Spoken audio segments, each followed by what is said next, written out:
Good day, everyone. I wanted to talk about something I was thinking about recently. Kind of past few weeks, really. And today's 515. I wanted to discuss kind of like a how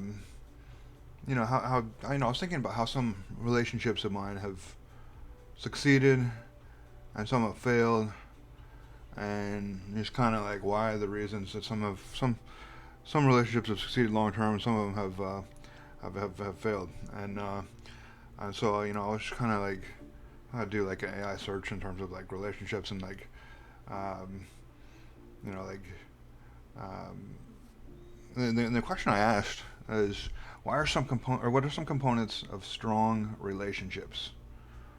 And the answer that the AI gave was strong relationships tend to run on a few core components, the kind that make the connection feel sturdy even when life gets messy. Here are the ones that consistently show up in the research and in real world experience. Number one, trust. The foundation. Not just, I believe you won't lie, but I believe you'll show up, you'll be consistent, and you won't weaponize my vulnerability. Trust grows slowly and breaks quickly, so it's the piece people protect the most. Number two, communication. Not just talking, being understood. Strong relationships have clarity instead of guessing, honesty instead of avoidance, curiosity instead of defensiveness. Good communication isn't constant communication, it's effective communication. Number three, respect. This is the quiet workhorse.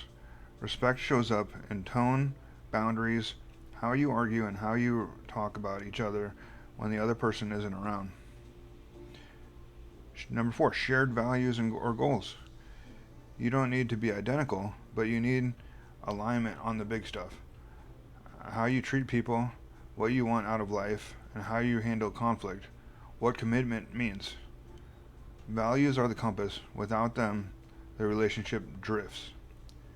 Number five, emotional safety. This is the ability to see, or the ability to be your full self without fear of ridicule, punishment, or dismissal. It's what allows people to open up, apologize, dream, and disagree without the relationship feeling threatened. Number six, reliability. Small things matter more than grand gestures. Showing up on time, keeping promises, remembering what the other person cares about, these create a sense of stability that relationships thrive on. Number seven, healthy conflict. Strong relationships don't avoid conflict, they handle it well. That means no scorekeeping, no contempt, no winning the argument, repairing after the rupture. Conflict is inevitable, damage is optional. Number eight, appreciation. People stay where they feel valued. Regular gratitude, compliments, and acknowledgement keep the relationship warm and alive. Number nine, independence. Counterintuitive but true. Strong relationships require two whole people. Space, hobbies, friendships, and personal growth prevent resentment and keep the connection fresh. Number 10, shared joy is underrated. Inside jokes, adventures, playfulness, these are the glue that makes the hard moments survivable.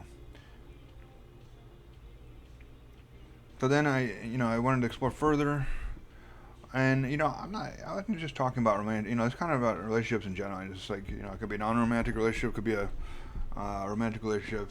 Um, but the first thing was trust, and I always see trust and communication are the top two things, and then number three is respect, and then but anyway, the top two things are always trust and relationships, or trust and communication.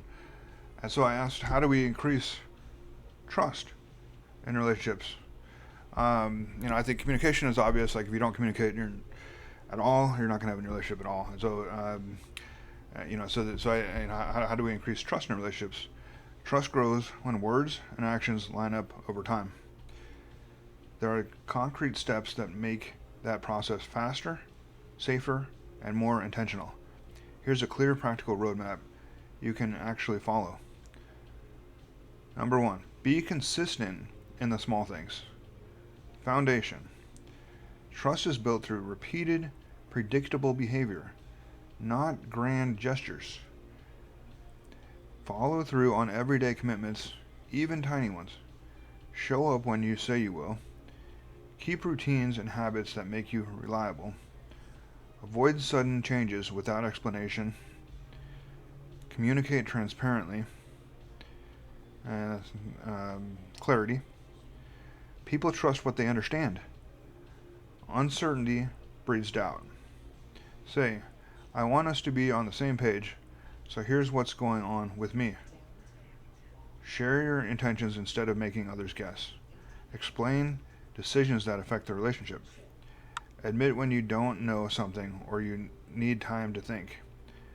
Avoid half-truths. They erode trust faster than silence. Number 3, own mistakes quickly. Repair.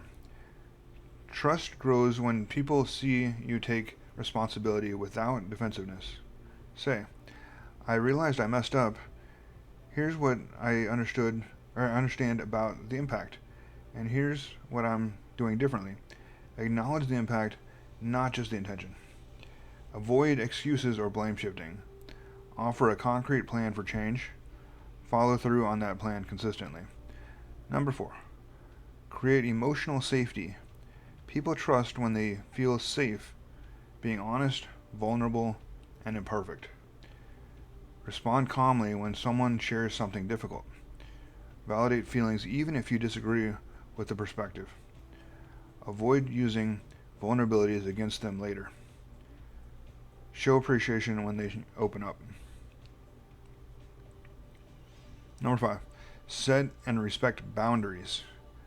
Clear boundaries reduce misunderstandings and prevent resentment. Say, this is important to me, and I want to be upfront so we can avoid confusion. State your limits clearly and respectfully. Ask about their boundaries and honor them. Revisit boundaries as the relationship evolves. Treat boundaries as protection, not punishment. And number 6, match words with actions. Trust solidifies when behavior consistently aligns with what you say. Don't promise what you can't deliver. Let actions speak louder than reassurance. Demonstrate reliability during stressful moments. Keep your values visible through behavior. Building trust isn't about perfection. It's about predictability, honesty, and repair. And then, if you want, I can tailor these steps to romantic relationships, friendships, family dynamics, or even workplace trust. We'll leave it there for now. It's just kind of like something I thought about today. Something I've been thinking about lately, and how to build strong relationships. And just like I said, I was thinking about how some of my relationships, friends, family, romantic relationship, like how and why did they succeed, and why did some of them fail, and so that's what I was thinking about today. Anyway, hope you enjoy your day.